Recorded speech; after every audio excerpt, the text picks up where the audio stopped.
এই ইতিহাস হাতছানি করতেছে মুসলমানদেরকে নেতৃত্ব বুঝিয়ে দেওয়ার জন্য।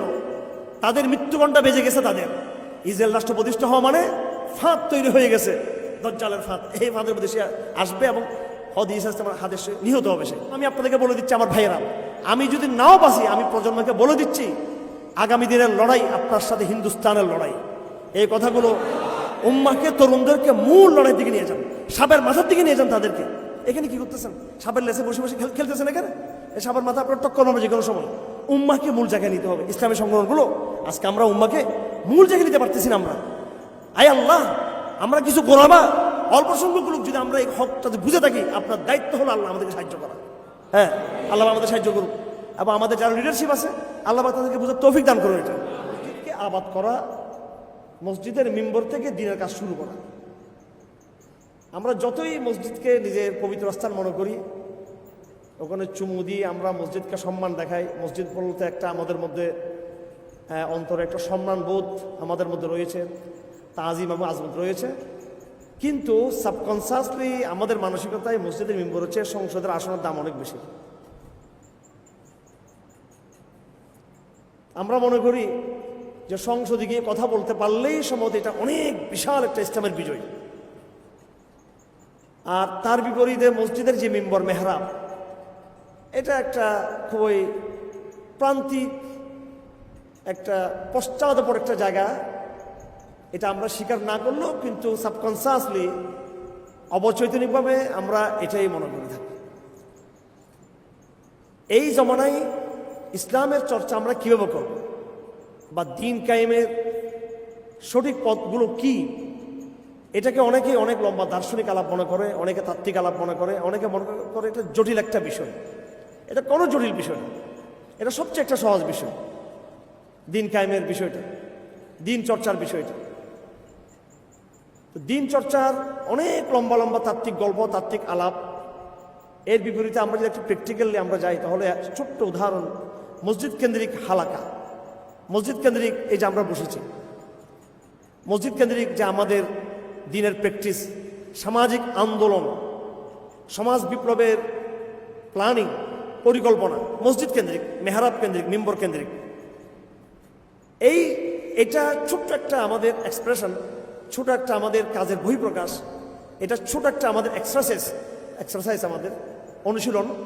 কিন্তু এটাই আমাদেরকে একতার দিক নির্দেশন করে যে এই জমানায় ঠিক মসজিদে বসার মতো যে সঠিক সিদ্ধান্ত আমরা নিতে পেরেছি যে মসজিদ কেন্দ্রিক কাজ করার। সুতরাং মসজিদের বাইরেও অনেকগুলো দিন কায়েমের পদ্ধতি রয়েছে যেগুলো ভুল, এবং সেখানে অবশ্যই শরীয়তের সহি পদ্ধতি সেখানে রয়েছে যেগুলোকে আমরা বাস্তবায়ন করতেছি না। আমরা আল্লাহ পাক সুবহানাহু ওয়া তাআলা আমাদেরকে তৌফিক দান করুন আখিরি জমানায় যেন আমরা মসজিদগুলো আবাদ করতে পারি। এখন মসজিদগুলোকে বাদ দিয়ে আমরা আবাদ করতেছি বড় বড় মাদ্রাসা, বড় বড় খানকা, বড় বড় মাহফিল, বড় বড় জমায়েত। এগুলোকে আমরা মনে করতেছি দিনের গৌরবের, দিনের বহিঃপ্রকাশের এবং দিন কায়েমের, দিনের প্রচার বা বিজয়ের বড় বড় প্র্যাকটিস আমরা মনে করতেছি। আগামীকালকে ফজরের সময় ঢাকাতে আপনারা যারা যেখানে নামাজ পড়েন, যারা যে মসজিদে নামাজ পড়েন, একটু ছবি তুলে দেখবেন যে কয়জন মুসল্লি হয়ে থাকে আমাদের মসজিদগুলোতে। ঢাকাতে তুলনামূলক মোটামুটি মুসল্লিদের সংখ্যা কিছুটা বেশি। চট্টগ্রামে তো বেহাল দশা, সিলেটে বেহাল দশা, চট্টগ্রাম, ঢাকা, চট্টগ্রাম এই তিনটা শহর বাদ দিলে বাকি বাংলাদেশের কোথাও ফজর নামাজে মুসল্লি থাকে না। এখানে এই দু একটা শহরে কিছুটা থাকে, আর বাকি মুসল্লি খুঁজে পাওয়া যাবে না। তো এইভাবে উম্মত তার মূল হৃদয়ের যে স্পন্দন, তার যে মূল যে ঠিকানা, তার যে আসল যে তার যে রাজধানী কাজের, এটার সাথে সম্পর্ক ছিন্ন করেছে। আমি আপনাদের সামনে কয়েকটা আয়াত এবং হাদিস আপনাদের সামনে আমি তেলাওয়াত করেছি। এগুলো আসলে পুরো কোরআন সুন্নাহর একাংশ আমি আপনাদের সামনে তেলাওয়াত করেছি। এর সম অর্থের আরও অনেকগুলো বয়ান কোরআন শরীফে রয়েছে, হাদিসে রয়েছে। আমি আপনাদেরকে শুধু বর্তমান সময়ের আমাদের রোগটা, আমাদের ক্রাইসিসটা কোথায়, এটা একটু তুলে ধরার চেষ্টা করব। ইতিমধ্যে আমার বেশ কিছু কথা অলরেডি বলা হয়ে গেছে। এটা একটা আজকে মসজিদ কেন্দ্রিক আমরা যে বসছি, এটাকে একটা আপনি এক্সাম্পল হিসেবে ধরেন।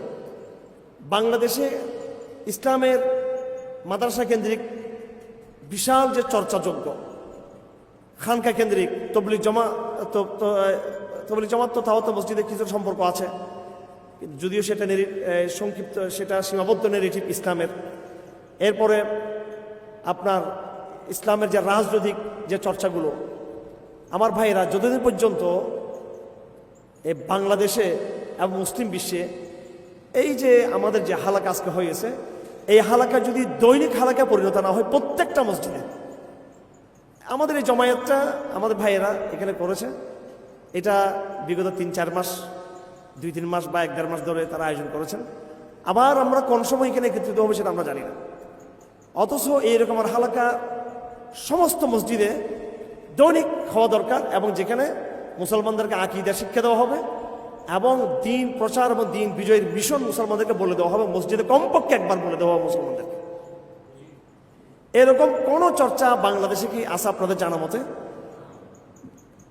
এই সুসংগঠিতভাবে এবং কেন্দ্রীয় নেতৃত্বের মাধ্যমে এবং বিরাট একটা কাফেলাবদ্ধ জমার নেতৃত্বে এরকম কোনো প্রবণতা, কোনো ট্রেন্ড আমাদের এখানে চালু নেই। কিন্তু আমরা ফেসবুকে অনেক অ্যাক্টিভ, আমাদের অ্যাক্টিভিজমটা ফেসবুকে তুফান করে ফেলতেছি। আমরা ফেসবুকের মধ্যে আমরা আমাদের ফেসবুক অ্যাক্টিভিজমের মাধ্যমে ভারতকে পরাজিত করতেছি, মায়ানমার দখল করে ফেলতেছি, কাশ্মীরকে ডেলি 2 বার বিজয় করতেছি কাশ্মীরকে, এরপরে অন্যগুলো তো আছেই আমাদের। কিন্তু আমাদের যারা দাওয়াতি ভাইয়েরা আছেন, এরা পর্যন্ত ফজরের নামাজের জমায়েতে তাদের যে পার্টিসিপেশন, এটা অত্যন্ত ভয়ঙ্কর হারে, এটার প্যারাটা অনেক অনেক নিচে।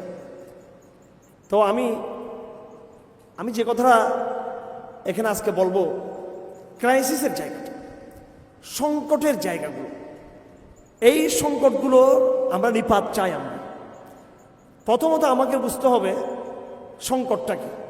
আমি আলাপ শুরু করতে মসজিদ দিয়ে আলাপ শুরু করছি, এমন না যে হুজুর মনে বিষয়বস্তু হারিয়ে ফেলছে, এখন কি বলবো না বলবো, মসজিদ দিয়ে কথা শুরু করছে একদম ঠান্ডা মাথায়, খুব পরিকল্পিতভাবে আমি আমার কথাটা এইভাবে শুরু করছি। আমি ঠিক যেভাবে আপনারা মসজিদ কেন্দ্রিক এই জমায়েতের একটা বিশুদ্ধতম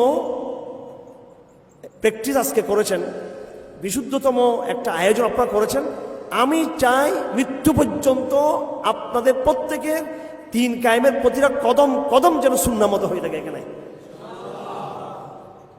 স্রোত যতই থাকুক না কেন, এই স্রোত ইসলামকে বিজয়ী করবে না। ইসলামকে বিজয়ী করবে রাসূলুল্লাহর বাতলে দেওয়া দিন কায়েমের, দিনকে বিজয়ী করার যে পদ্ধতি রাসূলুল্লাহ সাল্লাল্লাহু আলাইহি ওয়াসাল্লাম বলেছেন।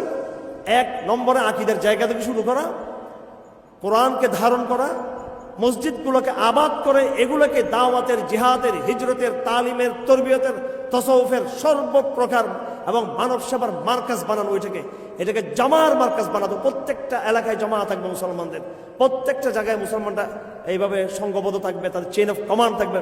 মসজিদগুলো হবে তাদের একেবারে প্রাণবন্ত, তাদের অফিসিয়াল কার্যক্রম চলবে মসজিদে। তাহলে আপনি আশা করতে পারেন যে দিন এবার একটা সঠিক জায়গায় যেতে পারে। এই জন্য আমি এই উদাহরণ দিয়ে আমি আমার আজকে কথা শুরু করেছি। সুতরাং আপনাদের এবার সিদ্ধান্তের ব্যাপার যে আপনারা বর্তমান সময়ে ইসলামের আকাঙ্ক্ষা আপনাদের অন্তরে তৈরি করুন। এটা আমি বলবো না, আপনাদের তো সবার মধ্যে ইসলামের আকাঙ্ক্ষা আছে, ইসলামকে বিজয়ের স্বপ্ন ধারণ সবাই করতেছে। এখন এই প্রজন্মকে এই কথা বলার দরকার নাই যে তুমি ইসলামের স্বপ্নকে ধারণ করো, এটা বলার দরকার নেই। প্রত্যেকেই ইসলামের স্বপ্নকে ধারণ করে। ফজর নামাজ না পড়লেও 7টা-8টা বাজে পড়লো, কিন্তু স্বপ্ন কিন্তু ইসলামেরটা সে দেখে কিন্তু একটা ভালোবাসা আছে ইসলাম। এখন আমাদের সাথে আপনাদের অমিলের জায়গাটা কোথায়? মিলতেছে না কোথায়? মিলতেছে না হলো যে এই স্বপ্ন বাস্তবায়নের, ইসলামকে বিজয় করার যে স্বপ্ন আপনি আমি সবাই লালন করি, এই স্বপ্নটাকে বাস্তবায়ন করার যে পদ্ধতি, যে মেথড, যে কর্মপন্থা, এই কর্মপন্থার জায়গাতে আপনার সাথে আমার মিলটা হচ্ছে না। আমার মানে আমি না, আমি বলতে অর্থাৎ আমার বলতে অর্থাৎ কোরআন সুন্নাহ এবং সাহাবায়ে কেরামের সিরাত, বিগত ১,৫০০ বছর আগের সালাফে সালিহিন এবং খালাফের যেই ইতিহাস, সমৃদ্ধ ইতিহাস, এই জায়গায় আমাদের খাপ খাচ্ছে না বিদায় আমরা আমাদের কাঙ্ক্ষিত স্বপ্ন পর্যন্ত আমরা পৌঁছতে পারতেছি না। আসুন আমরা এবার আমাদের আলাপের মূল জায়গায় আমরা একটু যাই। সেটা হলো বর্তমান সময়ে আমরা আমাদের সংকটটাকে আমরা কীভাবে দেখি। যদি আমার সামনে টেবিল নাই, কোরআন শরীফ নাই, কিন্তু আমি আমার বুকে মাথায় কোরআন শরীফকে ধারণ করে কথা বলতেছি। হ্যাঁ, আমি যখনই বসি তখন কোরআনটাকে মাথায় রাখি, আমি একদম কোরআনকে সামনে রেখে আমি কথাগুলো বলতেছি। আলিফ লাম থেকে শুরু করে নাস পর্যন্ত কোরআন শরীফটা আমার চোখের সামনে আছে, হয়তো মুখস্থ নাই, কিন্তু তার ভাব অর্থ আমার চোখের সামনে আছে। এবং ওয়াল্লাহি আমি কসমকে বলতে পারবো এই কথা যে আমি মোটামুটি চেষ্টা করি, আমি যখন মুখোমুখি হই, জনগণের মুখোমুখি যখন হই কথা বলার জন্য, সেটা সরকারি লেভেলও হোক, সেটা আপনাদের মতো আধ্যাত্মিক লেভেলও হোক, আমি কোরআনের পার্সপেক্টিভ থেকেই আমি পরিস্থিতিকে মূল্যায়ন করার আমি চেষ্টা করি। কারণ আমি ব্যক্তিগতভাবে যেটা আগে বিশ্বাস করতাম যে কোরআন সব সমস্যার সমাধান, এটা আমি আগে বিশ্বাস করতাম, বুঝতাম না, বিশ্বাস করতাম। পর আমি সেটা বুঝছি যে কোরআন কীভাবে সমাধান। এখন শুধু আমি বুঝি নাই, তার উপরে বরং বুঝার পরে এটার উপর আমার মনে একটা প্রশান্তি আছে, আলহামদুলিল্লাহ কোরআনই সলিউশন এই সংকটের। বাট আপনাদের এই প্রশান্তির আপনাদের অন্তরে নাই, এবং অনেক আপনারা বুঝতেছেন না যে কোরআন কীভাবে সমস্যার সমাধান করতে পারে। আমি সমাধানের কথা থেকে একটু পরে আসি। আমি সংকটটা বলি, বর্তমান সময়ের যে সংকটটা কি, সংকটগুলো ধারাবাহিক আমাদেরকে বুঝতে হবে। এখন আমি খুব লম্বা কোনো আলাপ করব না। ইতিহাসের যেই স্টেজে আমরা এখন অবস্থান করতেছি, জামানার যে সময়টাতে আমরা অবস্থান করতেছি, এই সময়টা কি আসলে কিছু বুঝতেছি আমরা, আমি জানি না আপনারা আমার কথাগুলো এইভাবে বোঝার জন্য আপনার তৈরি আছেন কিনা। ১,৫০০ বছর হয়ে গেছে আমাদের নবী সাল্লাল্লাহু আলাইহি ওয়াসাল্লাম আসছেন, ১,৫০০ বছর অতীত হয়ে গেছেন। এখন পৃথিবীর ঘটনা প্রবাহ আপনারা সবাই দেখতেছেন। আপনারা ইসরায়েল রাষ্ট্রের মতো একটা দজ্জালের বাসা অলরেডি তৈরি হয়ে গেছে, যেখানে দজ্জাল আগমন করবে, এটা রেডি একদম পুরা। এখন বাইতুল মুকাদ্দাসের দেওয়াল, বাইতুল মুকাদ্দাসের যে হেরাম যেটা আছে, কোন সময় কোন দিক থেকে ধসে পড়বে শুধু আল্লাহ না করুক, নাউজুবিল্লাহ, এই দৃশ্যটা দেখার অপেক্ষা আমাদের এখন। সামনে আর কি আছে, হিন্দুস্তান কর্তৃক ব্যাপকভাবে যে গণহত্যা, এই দৃশ্যটা সামনে আমাদের সামনে আছে। এগুলো দেখবেন আপনারা। আমাদের সামনে আছে দজ্জালি ফিতনার নানান রূপ রূপান্তর, আমাদের সামনে এগুলো আছে। এবং এগুলো শুধু সিমটম এবং আলামত বা পূর্বাভাস থেকে এই কথাগুলো বলা হচ্ছে তা না, বরং এগুলো ঘটনা অলরেডি ঘটে যাচ্ছে, ঘটে গেছে। এগুলো এই আধুনিক সভ্যতার যে জন্ম, যেটাকে আপনারা স্কুল কলেজ বিশ্ববিদ্যালয়ের ছেলেরা খুব গর্বের সাথে যেটা আপনারা ধারণ করেন, নিজেকে আধুনিক শিক্ষায় একটা গ্র্যাজুয়েট ভাবে আপনারা পুলকিত হন, সেখানে কিছু প্রয়োজনীয়তা আছে যেগুলো জীবন বাস্তবতার জায়গা থেকে ডাক্তার হচ্ছেন, ইঞ্জিনিয়ার হচ্ছেন, কেউ একজন এখন জিজ্ঞেস করলো যে অ্যাকাউন্টসের হ্যাঁ সব হচ্ছেন। তো দেখেন এগুলো পুরো সিস্টেমটা হচ্ছে, আপনারা অন্যভাবে নেবেন না, এই যে প্রত্যেকটা সিস্টেমকে আমরা ক্রিটিক করতে পারি। যদি আমি কিছুক্ষণ ধরে নিলাম আধুনিক শিক্ষায় যারা ডাক্তার, ইঞ্জিনিয়ার বা অন্য কিছু হচ্ছে, যে এদের দ্বারা তো মানুষের উপকার হচ্ছে মানুষের। তা আমি উপকারের সেটটা যদি আমি একটু বাদ দিলাম, যদি আমি এই শিক্ষা ব্যবস্থার যদি আধুনিক এই শিক্ষা ব্যবস্থার যে দার্শনিক সেট, তার যে মতাদর্শিক যে দিকটা যদি আমি দেখি, পুরো সিলেবাসটা আপনাকে চরমভাবে একটা নাস্তিক এবং অবচৈতনিক নাস্তিক হিসেবে আপনাকে গড়ে তুলতেছে। কিন্তু কারণ পুরো সিলেবাসের মধ্যে এখানে আল্লাহর বয়ান এখানে নেই, তৌহিদ এখানে নেই। পুরো সিলেবাসটা ঠান্ডা মাথায় যারা পড়ে, তারা মারাত্মকভাবে সাবকনসাসলি, অবচৈতনিকভাবে সে বস্তুবাদে কি হয়ে যাচ্ছে, বিশ্বাস হয়ে যাচ্ছে। ডাক্তার হয়েছেন কি হয়েছে, আপনার সেবা করতেছেন, কিন্তু আপনি বস্তুবাদী ডাক্তার। আপনি এখন একজন ভাই আমাকে জিজ্ঞেস করছেন, চলে গেছেন অবশ্য, ওনার টিউমার হয়েছে। আমি বললাম অবশ্যই চিকিৎসা করেন, এবং আপনি ইবনে কাইয়িম রাহমাতুল্লাহ আলাইহি একটা কিতাব আছে, আল জওয়াবুল কাফি লিমান সাআলা আন দাওয়াই শাফি। তো উনি বলছেন যে আমি মক্কা মদিনায় গিয়ে এমনভাবে জমজম পানি খাওয়া শুরু করছি, আমি সুস্থ হয়ে গেছি। আমি সূরা ফাতিহা পড়েন ভালো করে, আল্লাহ ভরসা রেখে, এটাও একটা ট্রিটমেন্ট। ভরসা রাখতে হবে। প্রচলিত চিকিৎসা ব্যবস্থার খুদ কোথায় কোথায় আছে, আমি করোনার সময় এগুলো তুলে ধরছিলাম। এগুলো প্রচলিত প্রকৌশল পন্থায় কোথায় কোথায় ভুল আছে। আপনি বলবেন যে হুজুর এগুলো কি বলতেছেন, তাহলে মানুষের আমরা সেবা দিব কেমনে, বিল্ডিং কেমনে করবো, চিকিৎসা দিবে কেমনে? ভাই, এই চিকিৎসা দেওয়ার পদ্ধতির মধ্যে একটা পুঁজিবাদী একটা ফরম্যাট এগুলো হয়ে দাঁড়ায় গেছে এখানে। হ্যাঁ, একটা কর্পোরেট একটা ধান্দা এখানে যুক্ত আছে এখানে, এবং চিকিৎসার একটা বস্তুবাদী একটা দিক কিন্তু এখানে আছে। এখানে কর্পোরেট ধান্দা হলো কোনোভাবে এই ট্রিটমেন্ট, এই সলিউশন আপনাকে রোগকে, আসল রোগকে নির্ণয় করে পরিপূর্ণ আপনাকে সুস্থ হতে দিচ্ছে না। সে বারবার ওষুধের ফার্মেসি তৈরি করে সে জনগণকে এমনভাবে তার কর্পোরেট সিস্টেমের ভিতরে তাকে ঢুকিয়ে রেখেছে যে সবসময় অসুস্থ, সবসময় ওষুধ কিনতেছে, খালি ওষুধ খাচ্ছে। এই জন্য আমি ওষুধ খাই না, আমি এইসবগুলো বসিয়েছিলাম, আমি আর কিছু খাই না। আমি এই জন্য সর্দি হইলো, জ্বর হইলো, আমি না পারতে একেবারে অবস্থা খারাপ হলে তখন আমি ওষুধ নেওয়ার চেষ্টা করি। আমি আর যতদিন বাঁচতে পারি দেখা যাক। এই বস্তুবাদী সিস্টেমকে যেমন গণতন্ত্রকে আমি বিশ্বাস করি না, এই ডাক্তাররা রাগ করবেন না, এই ওষুধতন্ত্র যেটা ডাক্তারি তন্ত্র, এটারও আমি 50% আমি বিশ্বাস করি না। আমি 50% আর 50% বিশ্বাস করি, 50% আমি এটাকে মানি না। আমি অনেক গবেষণা করে দেখছি এটা একটা কর্পোরেট ধান্দা, এরপরে মানুষকে বস্তুবাদী বানাই দেওয়া, আরও অনেকগুলো সমস্যা আছে এখানে। এগুলো আপনারা বুঝবেন না যদি ইবনুল খালদুনের একটা কিতাব আছে, এই মোকদ্দমা, যেটা ইবনুল খালদুনের। তো ইবনুল খালদুন মোকদ্দমার চিকিৎসা নিয়ে ওরা আলাপ করতে গিয়ে লিখছেন, শহরের লোকদের রোগ বেশি হয় আর গ্রামের লোকদের রোগ কম হয়। শহরের লোকরা একটু মধ্যবিত্ত, উচ্চবিত্ত, তারা খাবারের মধ্যে একটু কমফোর্ট, আরামাইশ করে, আর সব রোগের মূল হচ্ছে ওই জায়গা থেকে। উনি এমনভাবে সমাজ বিজ্ঞানিক বিশ্লেষণ করছেন ওখানে, তো ওইটাকে উনি তুলে ধরছেন। আপনি আগেকার হাকিম আজমাল খানের নাম শুনছেন। আমি হাকিম সাইদকে পাকিস্তানে দেখেছি, আমি ভারতবর্ষের পুরোতম হাকিম। চোখ দেখে বলতো যে তোমার এই জিব্বা দেখে বলে ফেলতো, হাত দেখে, নখ দেখে বলে ফেলতো, যাও তুমি এই অভ্যাসটা পাল্টাও। আর এখন ট্রিটমেন্ট উপর ট্রিটমেন্ট। এখানে অনেক ডাক্তার ভাইয়ের আছেন। আমি আসলে আমার অডিয়েন্সে প্রচুর ডাক্তাররা থাকে, উকিলরা থাকে। আমার কথাগুলো ওই সময় অনেক ওনাদের ব্যাপারে চলে যায়। এখন এটা মাফ করবেন, আপনারা হিম্মত করেন, আমি আপনাদের সাথে আছি, আপনারা হিম্মত করেন, কারণ আপনারা যেহেতু আধুনিক শিক্ষিত, আপনারাই এটার ভিত্তিকে কাঁপিয়ে দিতে পারবেন আপনারা। এই জন্য আমি আপনাদের কথাগুলো বলতেছি।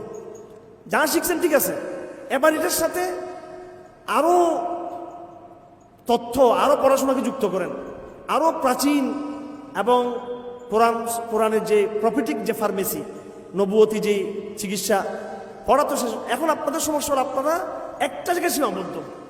যা পড়ছেন আপনারা মেডিকেল সায়েন্সে, পশ্চিমা ফরম্যাটে, শুধু এটাতে সীমাবদ্ধ। কেন? এর বাইরেও তো কথা আছে। এই মানব সভ্যতা কতদিন হলো মেডিকেল সায়েন্স আসছে?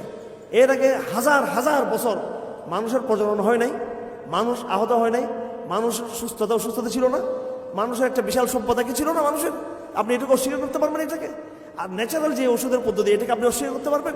এই জন্য এটাকে আপনি কম্বাইন করেন, আপনার চিন্তাটাকে আপনি একটু প্রসারিত করেন। শুধু এই পশ্চিমা ফরম্যাটের মধ্যেই মেডিসিনটাকে ঢুকিয়ে দেওয়া হয়েছে, এটার মধ্যে আপনি নিজেকে সীমাবদ্ধ রাখবেন না। এটা আপনি এখানে একটা পশ্চিমের গোলামি করতেছেন। আপনি করোনার সময় আমরা দেখেছি কিভাবে আমাদের মুসলিম ডাক্তাররা হতাশ ছিল, তারা মুঠেও এটাকে চ্যালেঞ্জ করতে পারে না। কিন্তু আমি সাথে আলহামদুলিল্লাহ এটাকে চ্যালেঞ্জ করে এবং সফল হয়েছে আমি আলহামদুলিল্লাহ।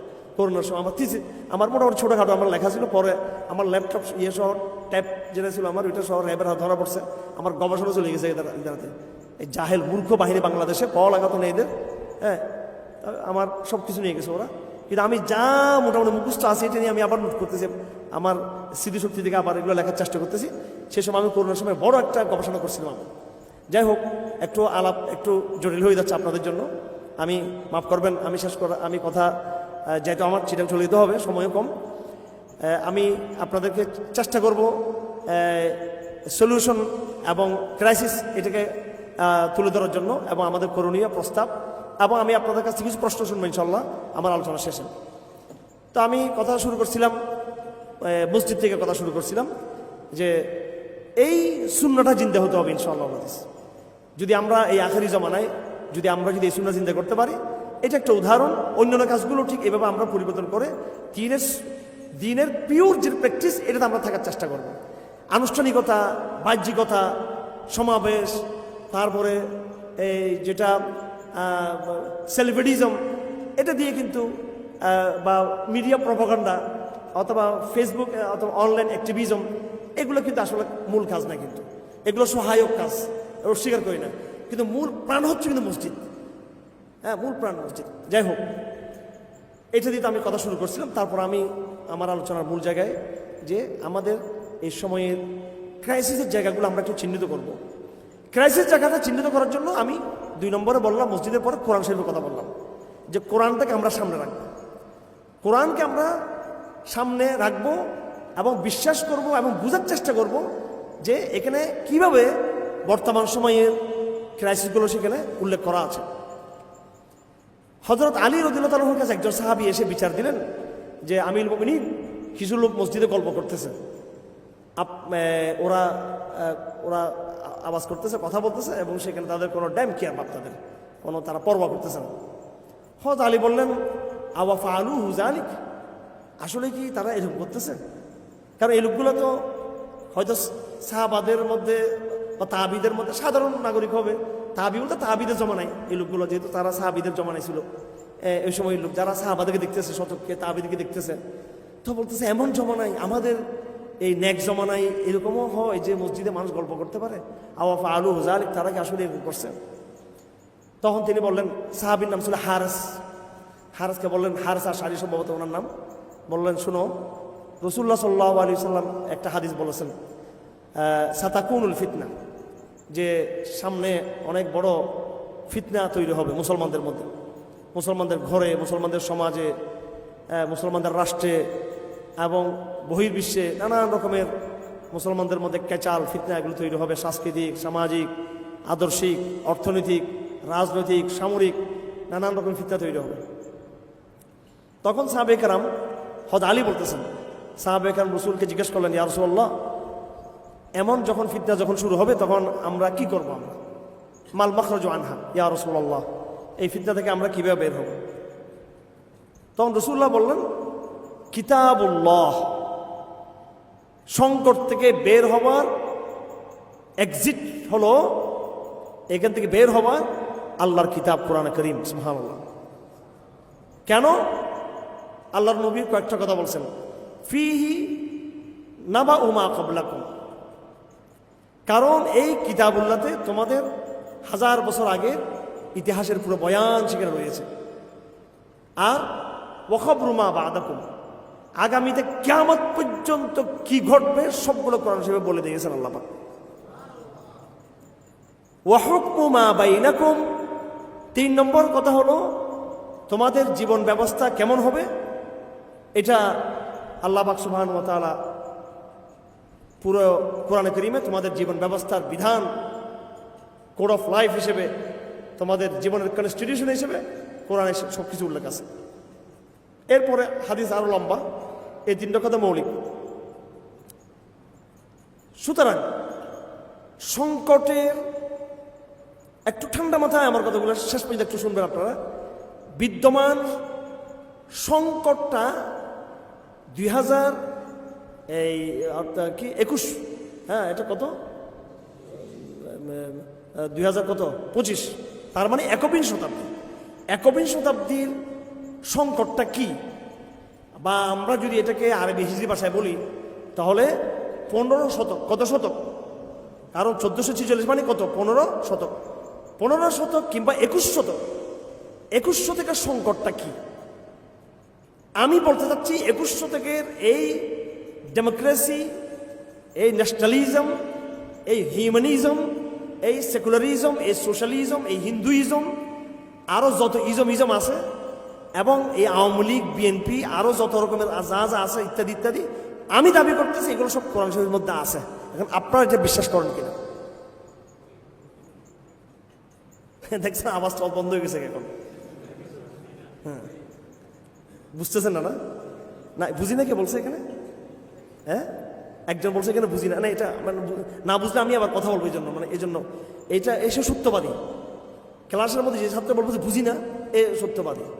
এই জন্য আমরা যখন ছোটো ছিলাম বুঝার ভাব ধরতাম, যখন আমরা একটু জ্ঞানী হয়েছি ক্লাসে, আমরা বলতাম বুঝি না, বুঝলেও হুজুরকে বলতাম বুঝি না বলতাম, যাতে হুজুরকে আর একটু কথা বাইর করে। হ্যাঁ, বুঝি না আপনি বলছেন, আমার কথাই বুঝেন না আপনি। বুঝছেন? আমি বলতেছি কোরআন শরীফের মধ্যে মোদি আছে, কোরআন শরীফের ভিতরে ফেরাউন আছে, শেখ হাসিনাও কোরআন শরীফে আছে, কোরআন শরীফের ভিতরে বলা আছে। আপনারা এটার সাথে একমত কিনা? আমার এই কথার সাথে আপনারা একমত হলে আমি এখানে কথা বলবো, একমত না হলে আমি কিন্তু সোজা আমার রাস্তাতে আমি কিন্তু বাইরে চলে যাবো এখান থেকে। শেখ হাসিনা কোরআন শরীফে উল্লেখ আছে, শেখ হাসিনার কথা আছে কোরআন শরীফের ভিতরে, কথা বুঝছেন নি?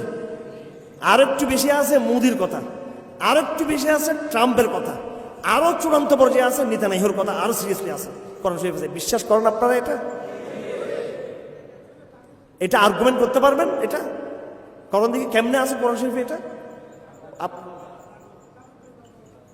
তাগুদ তাগুদ রাখেন খালি, এটা বললে আপনাদের খালি আসে তাগুদ বলে আমাদের প্রশাসন ভয় পেয়ে যায়, একটু আস্তে ধীরে বলেন এটা। আমার বোধহয় হারুন ভাই এই শব্দটা বলেন, ওগুলো বলিয়েন। পর আমি জাহেলিয়া বলা শুরু করছি, বলো এটা আপনি খালি একটা বিকল্প বাইরে করেন শুধু খালি। আমি যখন কি করতে হবে এখন, তাহলে আপনি ইসলামে চলে আসেন, তাহলে আপনি তো বলা বন্ধ হয়ে যাবে। যাক, শুধু এই শব্দ কেন, তাগুদ শব্দ কেন? ওই সাহাবি যখন হযরত আলীর কাছে বিচার দিচ্ছেন, তখন হযরত আলী বলতেছেন, দেখো এই যে মুসলমানদের মধ্যে ফিতনা যেটা হচ্ছে, সমস্যাগুলো, তো এখানের ব্যাপার তো রাসূলুল্লাহ আগে ভবিষ্যৎবাণী করে দিয়েছে, এবং ভবিষ্যৎবাণীতে তিনি কোরআনকে তিনি বলছেন সলিউশন।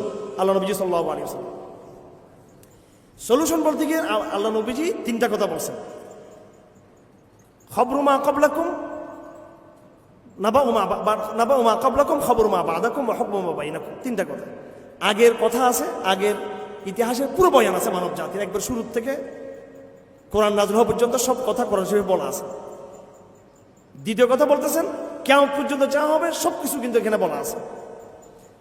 এখন আল্লাহ নবী কি মিথ্যা কথা বলছেন নাকি? আল্লাহ নবী জি। এবার আসেন আমি আমার অভিজ্ঞতাটা বলি। আমি তো আর ভাই এই জায়গায় যে কথাটা বলতেছি, একদিনে তো আমি এটা শিখি নাই কথাটা, এটা দীর্ঘ গবেষণায় আমি কথাটা এইভাবে বলতে পারতেছি। আমি কোরআন শরীফকে গবেষণা করতে করতে আমার মধ্যে কিছু সংশয় নিজের মধ্যে ছিল, প্রশ্ন ছিল, কি রে এতবার মৌজাজা, এজাজ এজাজ এজাজ, বুঝলাম ঠিক আছে, কিয়ামত হবে, এটা হবে, ঠিক আছে।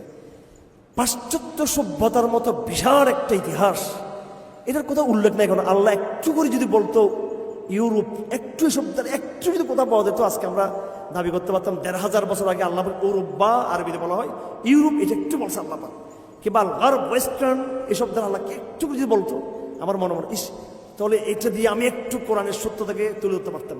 কিন্তু কোথাও আল্লাহ বা গার্ব ওয়েস্টার্ন, ইউরোপ, আমেরিকা, কোথাও এই শব্দ উল্লেখ করেন আল্লাহ কোরআন শরীফে। তো যে কোরআন শরীফে এই আধুনিক সভ্যতার যে বিশাল এক মানব জাতির পুরো ইতিহাসের প্যাটার্নকে পাল্টে দিয়েছে আধুনিক সভ্যতা, কথা ঠিক কিনা? এই আধুনিক জমানার কোনো ভবিষ্যৎবাণীমূলক কোনো শব্দ কোরআন শরীফে নেই। সেই কোরআন কেমনে আমার জন্য এত বড় মুআজিজা, এত বড় পথ প্রদর্শক হতে পারে? কোরআন তো এই সভ্যতাকে ধরতেই পারে না, নাউজুবিল্লাহ, উল্লেখিত করে নাই। অথচ এই সভ্যতা তার মতাদর্শিক নেগেটিভ দিয়ে, তার হিউম্যানিজম দিয়ে, তার ডেমোক্রেসি তথ্য দিয়ে, তার ইন্ডিভিজুয়ালিজম দিয়ে, তার অন্যান্য জাতিরাষ্ট্র বা যা আছে তার বিজ্ঞানবাদিতা দিয়ে পুরো একটা মানব জাতির পুরো ইতিহাসকে সে বদলে দিয়েছে। একদম পুরো একটা বস্তুবাদী একটা বিশ্ব গড়ে উঠেছে, প্রযুক্তির বিশ্ব গড়ে উঠেছে, যেটা মুহাইয়িরুল উকুল, যেটা আকলকে, মানুষের চিন্তাকে যে মানে একদম অবাক করিয়ে দিয়ে মানুষকে। এইরকম একটা ঐতিহাসিক বিশাল এক মানে মানব জাতির টার্নিং পয়েন্ট, মানব জাতির ইতিহাসের মোড়, এটা কোরআন কেন একথা বলা নেই? এদেরকে কেন টার্গেট করে? ভাই বিশ্বাস করেন, আমি 10 বছর আমি এটা নিয়ে পড়াশোনা করছি, 10 বছর আমি খুঁজতেছিলাম, এবং মাঝে মাঝে আমার মধ্যে একটু সংশয় না, তবে একটু প্রশ্ন জাগতো, কি ব্যাপার, এটা নাই কেন কোরআনে? আলহামদুলিল্লাহ পরিষ্কার আমি নিজেকে আবিষ্কার করলাম, আমি হলাম একজন জাহেল। আমি কোরআন শরীফের সূরা ফাতিহাই বুঝি নাই, এবং একটা কথা দুঃখজনক বলে দিচ্ছি, আমাদেরকে এইভাবে বুঝিয়ে দেওয়া হয় না ক্লাসে, কথা পরিষ্কার। আমাদের সিলেবাসের দুর্বলতা আছে ভাইরা আমার, এটা আমি দুঃখ করে বলতেছি। এই আমাদের সিলেবাস আমাকে ইউরোপকে চিহ্নিত করে দেয়নি, শত্রুকে চিনিয়ে দেয় না আমাদেরকে। এই শত্রু চিনিয়ে দিয়েছে আমাদেরকে 21 শতাব্দীর একজন মুজাদ্দিদ আপনার চিনে নেবেন আমি কার কথা বলছি, উনিই চিনিয়েছেন যে শত্রু কারা। এই শত্রুকে চিনতে আমার একাডেমিক জীবনে একটা বড় অংশ পার হয়ে আমাকে অন্য জায়গার সোহবতে যেতে হয়েছে, অথবা কিংবা বা বুঝতে হয়েছে আমাকে। তারপর আমরা বুঝতে পেরেছি যে যে কারা শত্রু। আল্লাহ পাক স্পষ্টভাবে কোরআনে কারীম আহলে কিতাব, ইহুদি, খ্রিস্টান, আল্লাহ পাক মাগদুব আলাইহিম লাআনাহুমুল্লাহ দাল্লিন বলে আল্লাহ পাক এইটাই মেসেজ দিয়েছে। এই কিয়ামত পর্যন্ত আখেরি জমানাতে এই আহলে কিতাবের people of scripture, Jews and Christian, এরাই নতুন মোড়কে হাজির হবে। এই ইউরোপীয় সভ্যতা নতুন কোনো কিছু নিয়ে আসে নাই। এটা হচ্ছে ইহুদিবাদ, খ্রিস্টবাদের একটা নতুন ভার্সন। এটা মাত্র এটা। এবার বলেন আছে কিনা কোরআন শরীফে এটা? কোরআন আমাদেরকে বলেছে যে তারা তাওরাতকে ইউহারিফুন আল কালিমা আম মাওয়াদিহি ইয়াকতুমুনা, তারা আল্লাহ পাকের আয়াতকে তারা লুকিয়ে রাখে, তারা বিকৃত করেছে। এটা কোরআন আসার আগেই তাওরাত বিকৃত হয়েছে, ইনজিল বিকৃত হয়েছে। কোরআন নাজিল হওয়ার আগেই ইহুদি ধর্ম তার স্বকীয়তা হারিয়ে ফেলেছে। ভ্রান্তি, পথভ্রষ্টতার অভিশাপের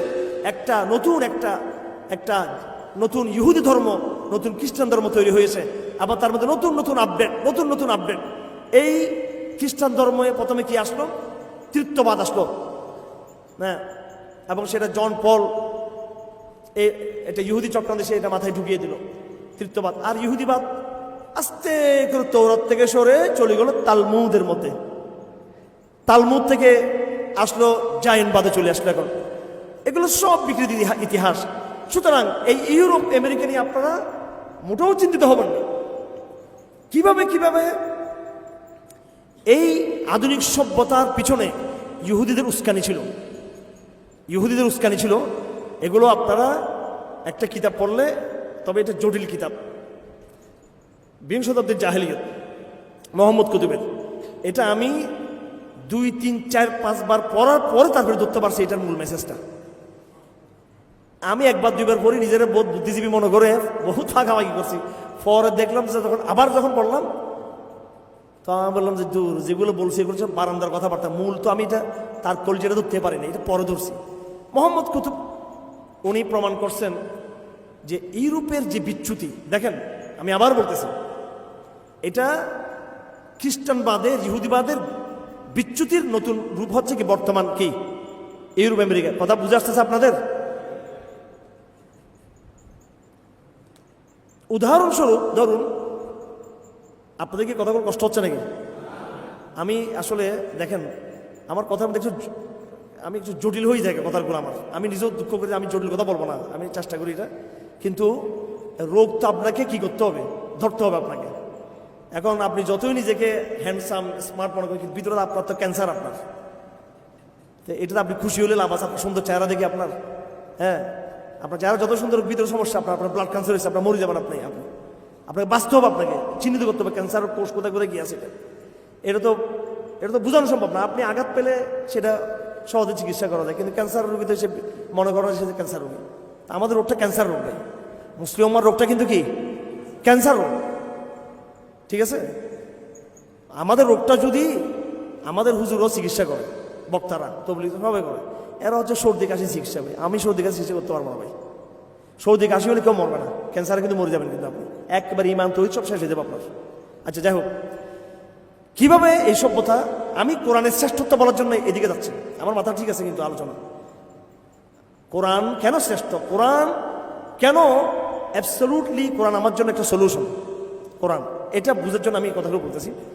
ধরুন অনেক কথা আছে, আমি বিবর্তন বার্তা ধরলাম, এটা পুরো ইতিহাসটা বললাম বাই ডারউইন। এই ডারউইন অত বড় বেয়াদব ছিল না যত বড় বেয়াদব হচ্ছে এই ঢাকার চারুকলার এই শাহবাগী কুত্তাগুলো,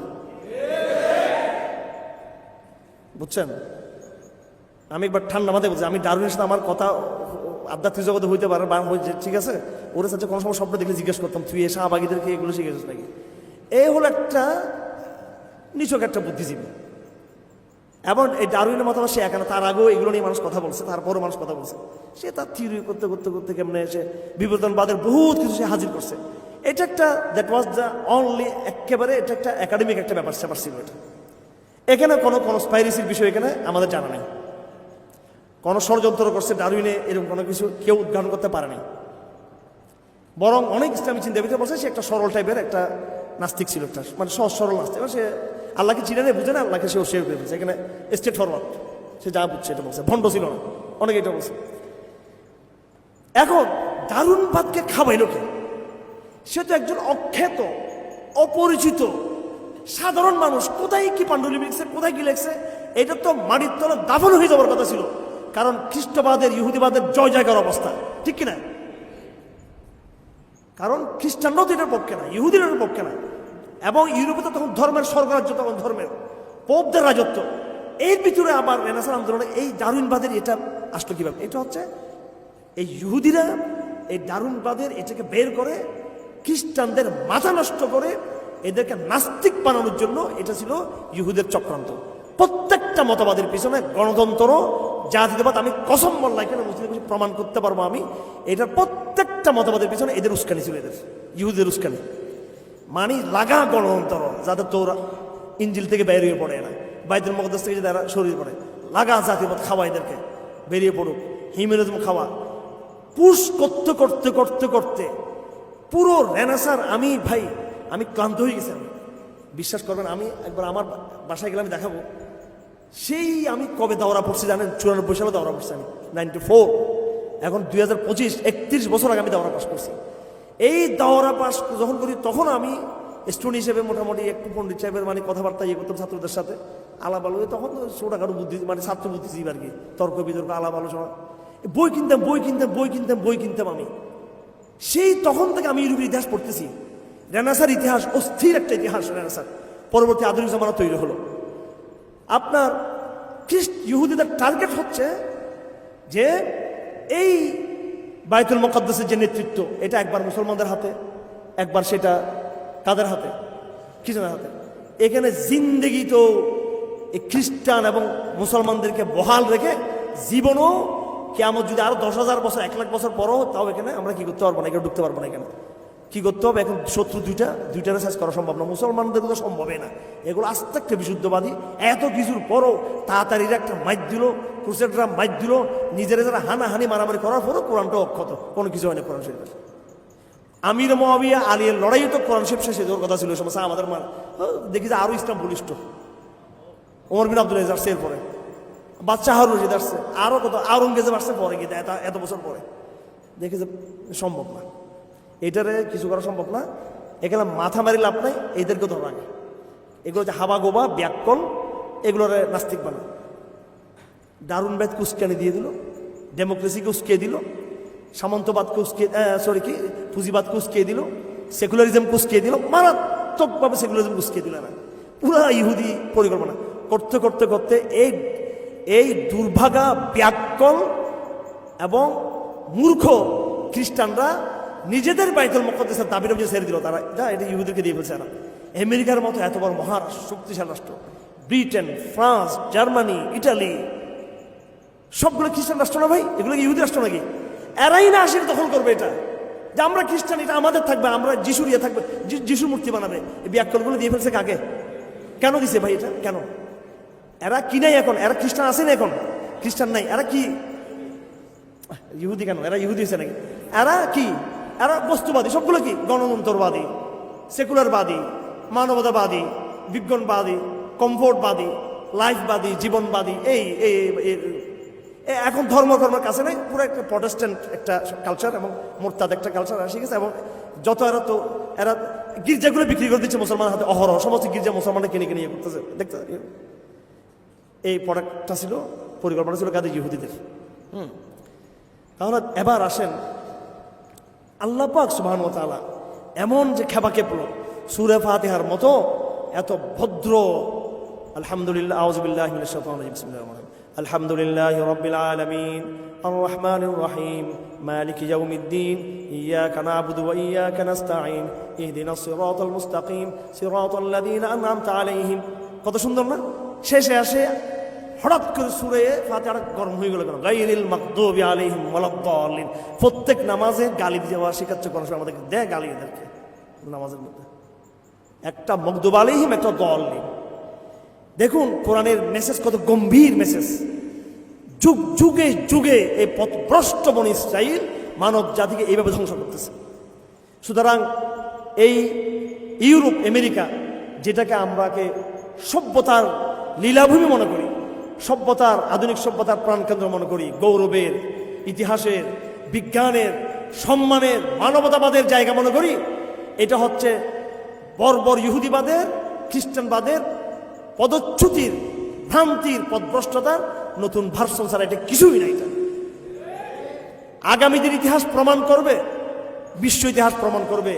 আগামী দিনের হিস্ট্রি যখন লেখা হবে, তখন মানব জাতির 10,000 15,000 বছর ইতিহাসে লেখা হবে, আল্লাহর কসম লেখা হবে মানব জাতির ইতিহাসের সবচেয়ে ডার্ক, সবচেয়ে অন্ধ, দুর্গন্ধময় ইতিহাস ছিল এই আধুনিক জমানার ইতিহাস। এটা আর এরা কি বলে, এটা মডার্ন যুগ, এখন পোস্ট মডার্ন, এর আগে মডার্ন এজ, এর আগে রেনেসা, এর আগে মিডল এজ, এর আগে নাকি ডার্ক এজ।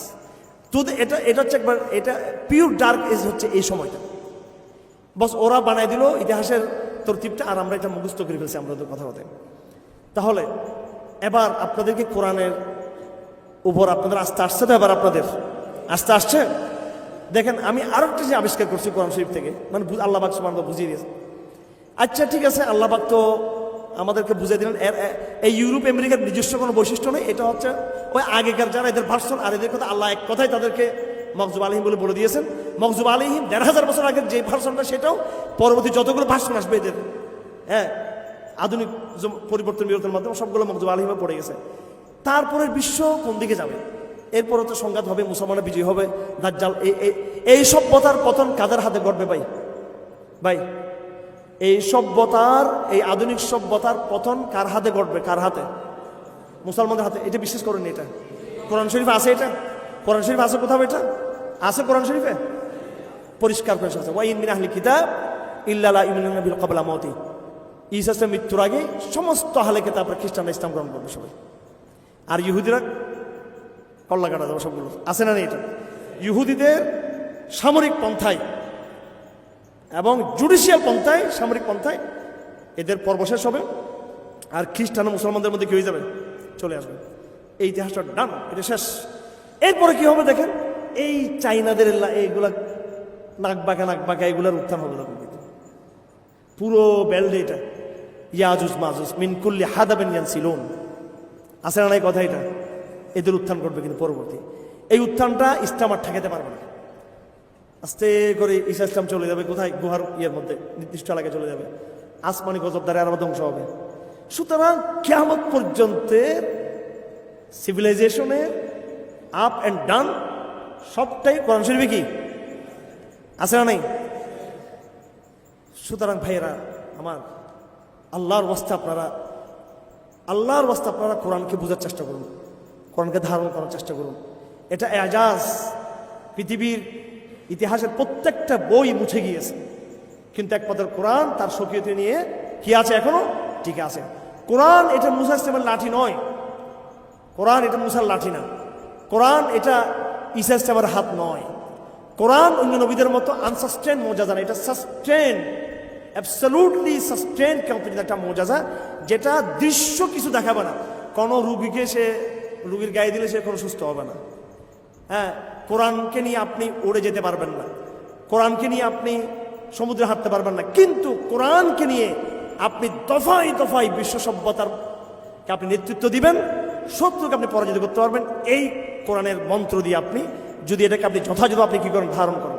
সাহাবে কেরাম জাহিলিয়াতের জমানায়, জাহিলিয়াতের অন্ধকারে কোরআনের মর্যাদাকে ধারণ করে তারা বিজয়ী হয়েছে। এই জমানায়ও নতুন করে আমরা কোরআনকে ধরেই আমরা বিজয়ী হতে পারবো। আমার ভাইয়েরা, ইতিহাসের যে পর্বে আমরা আছি, এটা কোন পর্ব? এটা বুঝুন ভালো করে বুঝে নিজেকে মূল্যায়নের চেষ্টা করুন। আমরা কারা? দেখুন, আমরা বনু উমাইয়ার জমানার লোক না, আমরা বনু আব্বাসিয়ার জমানার লোক নয়, আমরা তুর্কি খেলাফতের লোক নয়, আমরা ওই জমানার লোক যাদের সম্পর্কে রাসূল বেদনাদায়ক ভবিষ্যৎবাণী করে গেছেন আমাদের সম্পর্কে, আয় হায় আখেরি জামান উম্মতের কি অবস্থা হবে। রাসূল টেনশনে ছিলেন। এই উম্মতের দুটো অংশ বড় ফজিলত, একবারে শুরু দিয়ে যারা ছিল সালাফের, এরপরে আখেরি জামানায় আসবে, আখেরি জামানায় ছাড়া যে উম্মতের যে অংশ। ইতিহাসের শেষ লড়াই আমরা লিপ্ত আছি জানেন, সভ্যতার ইতিহাসের শেষ সংঘাত চলতেছে। কিন্তু এখন ইতিহাসের এন্ডিং অফ দ্য স্টোরি, এখন ইতিহাস এখন নিজের এই বিছনা কিন্তু গুছিয়ে ফেলতেছে ইতিহাসের। এটা ব্যাককল মুসলমান এখন ধরতে পারতেছে না। এটা এই ইতিহাস হাতছানি করতেছে মুসলমানদেরকে নেতৃত্ব বুঝিয়ে দেওয়ার জন্য। তাদের মৃত্যুঘণ্টা বেজে গেছে। তাদের ইসরায়েল রাষ্ট্র প্রতিষ্ঠা হওয়া মানে ফাঁদ তৈরি হয়ে গেছে, দজ্জালের ফাঁদ। এই ফাঁদের মধ্যে সে আসবে এবং হাতে সে নিহত হবে। সে এটা ইসরায়েল রাষ্ট্র মনে হচ্ছে একটা ফাঁদ। আর হিন্দুত্ববাদের এই ফাঁদ হচ্ছে হিন্দুস্তান। যত বাড়াবাড়ি করবেন এগুলো হচ্ছে, যদিও দুঃখ লাগে এই হিন্দুস্তানের জুলুম দেখে, আরও অনেক দুঃখজনক সংবাদ আপনারা শুনবেন। কিন্তু আমি আপনাদেরকে বলে দিচ্ছি আমার ভাইয়েরা, আমি যদি নাও বাঁচি, আমি প্রজন্মকে বলে দিচ্ছি আগামী দিনের লড়াই আপনার সাথে হিন্দুস্তানের লড়াই। এই কথাগুলো হিন্দুস্তানের সাথে আমরা এই অঞ্চলের মুজাহিদ, আমরা ঠিক যে লড়াই আমাদের ভাইয়েরা মধ্যপ্রাচ্য করতেছে। এবং আপনি ওসামা বিন লাদেন রহমতুল্লাহকে মুক্ত আলাদা করতে পারবেন না। উনি ওনার এক পাশে, আমি ওনাকে নিয়ে এখন নামটা বলে ফেলছি, এখন গোয়েন্দা সাথে লোকরা ওদের জন্য আরো বেশি করে বলতেছি, এটা নামটা ইচ্ছা করে বলতেছি নর্মালাইজ করার জন্য। এটা দেখেন ওনাকে তো মনে করছে পুরো একটা জঙ্গি বানাইলো। আমি ওনার আরবিদের সব লেকচারগুলো আমি শুনলাম। তো ওনার মনের দরদ, আমি ওনাকে বোঝার চেষ্টা করি, উনি হুইজ ওয়ান, উনি কে বলতে সিআইএ তৈরি করছে ওনাকে। কে তৈরি করছে? হ্যাঁ, সিআই। আমাদের মাশাআল্লাহ মডারপন্থীরা তো নিজেরা কিছু খবর না, আর হয়তো ওনারা বাড়িছে সিআই তৈরি। যাক, তা এখন উনি সিআইএর তৈরি, রাশিয়ার তৈরি, মোসাদের তৈরি।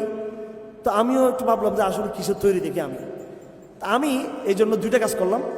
ইউরোপ আমেরিকাতে ওনার জীবনে যত বই লেখা, এগুলো আরো 20 বছর 25 বছর আগের কথা, ওইগুলো পড়া শুরু করলাম। এখানে কোনো তথ্যার মিল নেই, এখানে সব গোজামিল কথা। পরে আমি কাতার সফর যাওয়ার সময় আমি আরবদেরকে বললাম, আমার বন্ধুদেরকে, যে আপনারা আমাদেরকে দেন, সাংবাদিক কিছু ভালো ভালো ছিল, এমনি নর্মাল তারা একাডেমিক লোক কিছু। আর আমারও আরবি কিউরিওসিটি খুব বেশি, আমি খুব আরবি নিয়ে চর্চা করি একটু। আমি এক কাজ করলাম, মাথায় বুদ্ধি আসলো, ওনার সমস্ত বক্তব্যগুলো আমি কি করি আগে স্টাডি করি, এই বক্তব্যের আলোকে আমি বুঝতে চাই, ওনাকে বুঝি। তো আমি যতটুকু বুঝলাম সেটা হলো ফিলিস্তিন নিয়ে ওনার মধ্যে একটা প্রচণ্ড মাত্রা কি আছে, দরদ, ঠিক আছে। এবং ওনার একটা বক্তব্য দেখবেন পাওয়া যায়, হাত্তা নাজুক মা জাকা হামজা বিন আব্দুল মুত্তালিব আছে, এরকম একটা কথা আছে, আমরা ততক্ষণ তোমাদের সাথে থাকবো, আমরা শহীদ হয়ে যাবো। হামজা বিন আব্দুল মুত্তালিব যেভাবে নিজেকে টুকরা করেছেন, আমরাও এইভাবে ফিলিস্তিনকে মুক্ত করার জন্য এটা হয়ে যাবো। এইভাবে ওনার কথাগুলো আছে। এবং টুইন টাওয়ার হামলা পরে ওনার বক্তব্যগুলো আমি আরও গুরুত্বের সাথে শুনলাম। তখন একটা বক্তব্য আমি পরিষ্কার, এগুলো এখন সবগুলো আছে না, এটা পাবেন এগুলো। উনি বলতেছেন, আমার মাথায় কখনো এই পরিকল্পনা ছিল না যে আমি আমেরিকার বিরুদ্ধে যুদ্ধে নামবো, কিন্তু যেদিন আমি দেখলাম সাবরা সাথিলাতে ওই যে শিবির উদ্বাস্তু শিবিরের যতদিন ইসরায়েল বর্বর হামলা করলো, আরও 20-40 বছর আগের কথা, এটা হামলা করলো, সেদিন আমি সিদ্ধান্ত নিয়েছি যে এই আগুন ফিলিস্তিনিদের উপর জ্বালানো হয়েছে, এই আগুন আমি আমেরিকা পর্যন্ত নিয়ে যাবো। পরিষ্কার ওনার ভাষণ আছে সেটা। তাহলে এই দরদটা হচ্ছে এই পুরো মধ্যপ্রাচ্যের লড়াই, এটাকে আপনি জঙ্গিবাদ বলেন, তাদের পুরো লড়াইটা কিন্তু কাকে কেন্দ্র করে? ইহুদিবাদকে কেন্দ্র করে, ইহুদিবাদকে কেন্দ্র করে। আমি এটা বলতে চাচ্ছি, এটা আমরা একটা ভুলের মধ্যে আছি যে আমরা মনে করি ওসামা বিন লাদেন আর আমেরিকা ভার্সেস লড়াই। নো, এই লড়াইটা মূলত একটা সভ্যতার সাথে এবং ইহুদিবাদের সাথে। যেহেতু ইহুদিবাদের গুরু হচ্ছে আমেরিকা, সেজন্য লড়াইটা ওনারা ওদিকে নিয়ে গেছেন। ব্যাপারটা ওইটা, এটা আসলে আলটিমেটলি মূল লড়াইটা কিন্তু কার সাথে? মূল লড়াইটা বাইতুল মুকদ্দাসের লড়াই। কিসের লড়াই? বাইতুল মুকদ্দাসের লড়াই। এবং মূল লড়াইটা হচ্ছে মধ্যপ্রাচ্যের ভূখণ্ডকে এই ইহুদিবাদ থেকে কি রাখা, মুক্ত রাখা। সাদ্দাম যখন নাকি কুয়েত দখল করলো, এটা একটা সাদ্দাম পুস্কানে দিয়েছিল আমেরিকা দখল করার জন্য। এটা পরিষ্কার। আমি আমার ইমিডিয়েট বরাবর জিনিস, উনি খুব মেধাবী এবং উনি খুব রাজনীতি বুঝতেন। আমরা গল্প করতাম একসাথে, দুজন ভাই বোন মিলে। তো আমরা ছিলাম যে সবগুলো তখন সাদ্দামের পক্ষে। আবার আমরা খুশি হয়েছি যে কুয়েত দখল করছে। পর আমি বললাম যে এখন কি না, প্রথমে যখন কুয়েত দখল করলো আমরা কুয়েতের পক্ষে হয়ে গেলাম ভাই বোন দুজন। এখন আমার বোন বলতেছে, হারুন কি হয়েছে? বলতে তো কুয়েত তো আর উদ্ধার হবে না।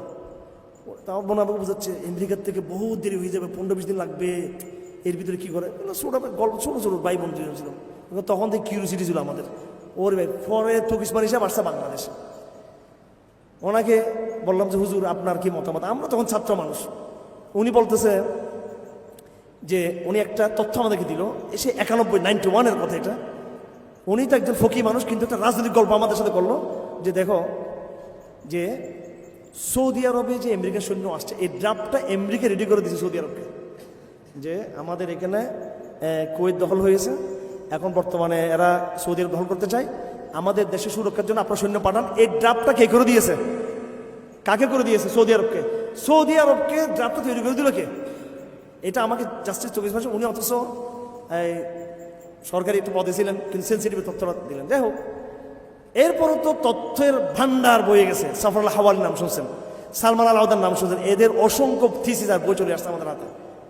তো এই একটা উস্কানি ছিল কার? আমেরিকার। উস্কানিতে সাদ্দামকে আমেরিকার একজন রাষ্ট্রদূত বলল যে আপনি যদি কুয়েত দখল করেন, এটা আপনাদের ইন্টারনাল অ্যাফেয়ার্স, আমাদের এখানে কোনো ইন্টারেস্ট নেই এটা নিয়ে। তো সাদ্দাম মনে করছে তাহলে ঠিক আছে, আমি দখল করি, এখানে আমেরিকা কিছু করবেন, ঠিক আছে, কিন্তু ঢুকে ফেলে। এরপর তাদের যে পরিকল্পনা ছিল ইসরায়েলকে সুরক্ষা দেওয়ার জন্য, এই সাদ্দামের আগ্রাসনকে কেন্দ্র করে তারা সমস্ত মধ্যপ্রাচ্যে এমন ঘাঁটি বিস্তার করছে, এগুলো এখনো পর্যন্ত কিন্তু বহাল আছে। কিন্তু 91 সালে কাজ ঘটে গেছে। অর্থাৎ পুরো মধ্যপ্রাচ্য এখন কোথায় চলে আসছে? ইসরায়েলের দজ্জালি নেটওয়ার্কের কি হুরমুজ প্রণালী, সুইসকাল প্রণালী, এডেন প্রণালী, যত প্রণালী আছে সব কিছু, এবং ওইদিকে জিব্রাল্টার প্রণালী আপনি ম্যাপে দেখবেন পুরোটাই কিন্তু কাদের দখল এখন। সুতরাং এই লড়াইটা ইসলাম ভার্সেস ইহুদিবাদের লড়াইটা, এই লড়াইয়ে যারা স্টেক হোল্ডার, অমুখক তমুখক, এরা সবাই কিন্তু একই লড়াই, কিন্তু একই প্যাটার্ন।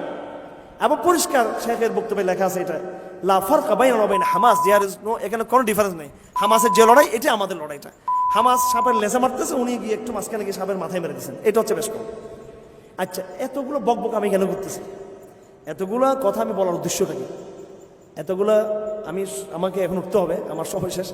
এতগুলো কথার উদ্দেশ্য হলো এই আপনার সংকটের জায়গাটাকে বোঝা। আল্লাহ পাক সুবহানাহু ওয়া তাআলা, হযরত আলী বলতেছেন, রাসূলুল্লাহ বলছেন, কোরআনটাতে অতীতের কথা আছে, সামনের কথাও আছে। ইংরেজি ভাষায় একটা কথা আছে, longer if you look back farther you can look ahead. তুমি যত বেশি লুক ব্যাক করবা, যত বেশি longer you look back, if you look back, যত বেশি তুমি দেখবা farther you can look ahead, সেই পরিমাণ তুমি তোমার ভবিষ্যতে দেখতে পাবা। ঠিক কোরআন, সুবহানাল্লাহ, কোরআনে আপনার অতীতকে, ইতিহাসকে এমনভাবে হাজির করা হয়েছে। আমি বললাম না কোরআনে ফেরাউন হাসিনার কথা আছে, আসা নেই, সেটা কি? ফেরাউন। সেটা হচ্ছে কি? ফেরাউন। আল্লাহর কাজ হচ্ছে যুগে যুগে কিছু ফেরাউন তুলবে, আবার ধরে এগুলো নামাবে। এগুলো এখন হাসিনার তো নামাইলো, 2 নম্বর ফেরাউন হচ্ছে মোদি, এরপরে ট্রাম্প। এই দুইটা ফেরাউনের পতন, এটার পতন আমরা মোটামুটি পতনের সূচনা দেখব। শেষটা আমাদের প্রজন্ম ইনশাল্লাহ, আপনাদের যাদের বয়স 25-এর নিচে, এরা কাজ সারা দিবে ইনশাল্লাহ 50 বছর হইতে হইতে। ঠিক আছে, একেবারে জিও পলিটিক্যাল কথা, এটা কোনো আবেগের কথা না এটা। এখন এই যে আল্লাহ পাকের ইঙ্গিত, ফেরাউনকে আমি দমাই এইভাবে, এই মূসা ইসলামের এই কাহিনী, কোরআনকে এমনি বক বক করার জন্য যে কাহিনীর কিতাব কোরআন, সে এটা উপন্যাসের কিতাব, পৃষ্ঠা করলে ফেরাউন, পৃষ্ঠা করলে ফেরাউন, পৃষ্ঠা করলে ফেরাউন। কারণ মাইন্ড অফ দ্য মোহাম্মদকে তৈরি করছে, মাইন্ড অফ দ্য উম্মাহ মোহাম্মদ ইসলামের উম্মাকে আল্লাহ পাক তৈরি করতে। দেখো ফেরাউন, বুঝ ফেরাউন, তোদের যুগে যুগে ফেরাউনদের সাথে তোদের মোকাবেলা করতে হবে।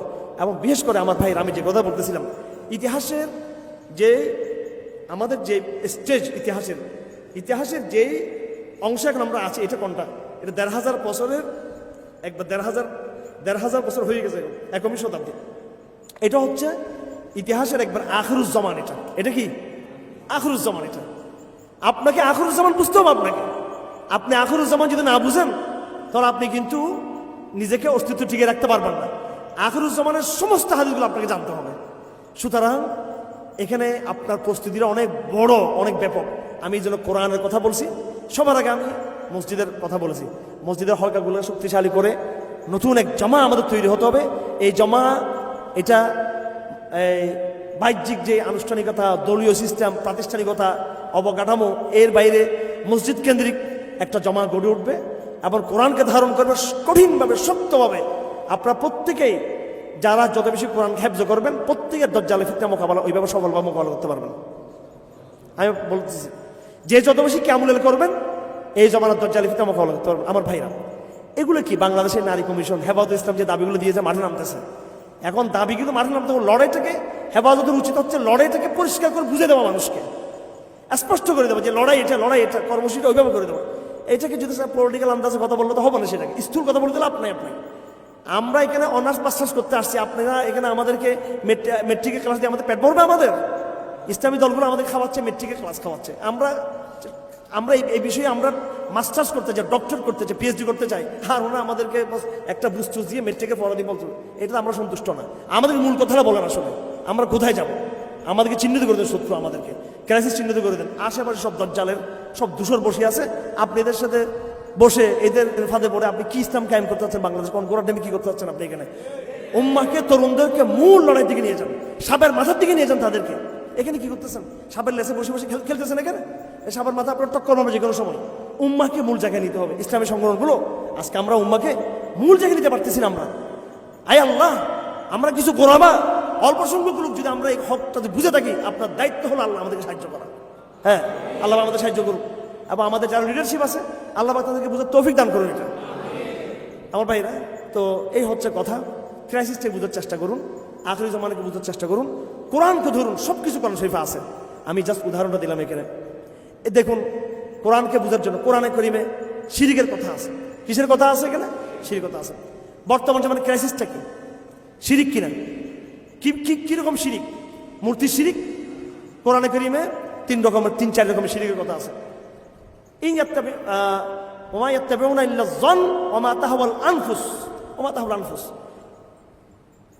একটা কথা কোরআন শরীফে আছে মূর্তির কথা। এরপর শিরিকের ভার্সন কোরআন শরীফে পাল্টে গেছে এসে ফেরাউনের এখানে। এবার মূর্তি নেই, এবার হচ্ছে ব্যক্তি। এবার কি ব্যক্তি হয়ে গেছে, আবার শিরিকের প্রতীক। এরপরে দেখবেন আপনি কোরআন মূর্তির সমালোচনা করার পাশাপাশি হাওয়া হিউম্যানিজম, মানুষ, এই বর্তমান হিউম্যানিজমের বক্তব্য হচ্ছে যে মানুষ নিজেই প্রভু। ঠিক কিনা? মানুষ নিজেই কি প্রভু। আপনি মোহাম্মদ কুতুব তার 20 শতাব্দীর জাহিলিতে লিখছেন যে এক সময় পাথর ছিল, বাতাস ছিল, আবহাওয়া, প্রকৃতি, এগুলোকে মানুষ পূজা করতো, ব্যক্তিকে পূজা করতো, রাজাদেরকে পূজা করতো। এখন প্রত্যেকটা ইউরোপিয়ান মানুষ নিজেকে খোদা মনে করে এখন। ঠিক কিনা? প্রত্যেক স্বাধীন আত্মহত্যা করতেছে, স্বাধীন, আমি আমার যা ইচ্ছা তা করবে, আরো যা করতেছে। এইরকম অবাধ্যতা মানব জাতির ইতিহাসে, এই জমানার অবাধ্যতার মধ্যে আর কোনো অবাধ্যতা কি পাওয়া গিয়েছিল? এবার দেখেন, আপনি বলতেছেন এই জমানার এই সমস্ত ঘটনা তো কোরআন শরীফে নাই। কোরআন শরীফে বলে দিয়েছে, শিরিক বলছে কিনা? শিরিকের কথা বারবার কেন বলছে? যে নতুন নতুন আপডেট নিয়ে, নতুন ভার্সন নিয়ে, নতুন সংস্করণ নিয়ে শিরিক আসবে।